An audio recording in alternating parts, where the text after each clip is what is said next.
Project report లో ఎన్ని ఎకరాలు మునుగుతుంది, ఎంత మునుగుతుంది అనేది క్లియర్ గా ఉంటది.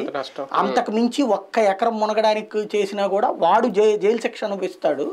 ప్లస్ అది చిన్నపిల్లల ఆట కాదు, ఒక ప్రభుత్వపు రాజ్యాంగపరమైనటువంటి వ్యవస్థ అది. మీ వాళ్ళకి మళ్ళీ సగం చదువులు మానేసేసి వచ్చేసేసి నక్సలైట్లు మేము దేశాన్ని లోకాన్ని మారుస్తామని చెప్పేటటువంటి వ్యవస్థ కాదు కదా. అంటే అప్పుడు కాసేపు మైక్ ఆపిచ్చి వివరంగా మాట్లాడితే నేను అప్పుడు వాళ్ళలో మీరు ఏ ఏ ప్రాంతాలకు సంబంధించిన వాళ్ళు ఉన్నారు నీ ప్లాటూన్లో చెప్పని అడిగాను. చెప్పాడు. అందులో ముంపు గ్రామాలకు సంబంధించిన వాళ్ళు ఉన్నారు అతని నక్సలైట్లలో, వాళ్ళ టీంలో వాళ్ళు చెప్తున్నారు అనమాట అతనికి. అంటే వాళ్ళ ఊరు మునుగుతుంది. అందులో 5 ఊళ్ళు పూర్తిగా, 6 ఊళ్ళు పాక్షికంగా మునుగుతాయి. ఆ పూర్తిగా మునిగే ఊళ్ళల్లో ఉన్నటువంటి వాళ్ళు కూడా నక్సలైట్ గ్రూపులో ఉన్నారు. కాబట్టి వాళ్ళు ఇతన్ని ప్రొవోక్ చేస్తున్నారు, వీళ్ళు పగలగొట్టి వస్తున్నారు అనమాట.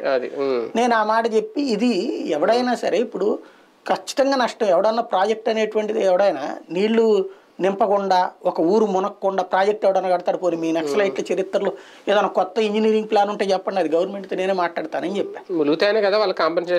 ఇస్తారు వాళ్ళ పరిహారం అదంతా. ఇవ్వకపోతే తప్పు పడదాము, ఇది ఎక్కడదన్న తర్వాత అప్పుడు అతను మైక్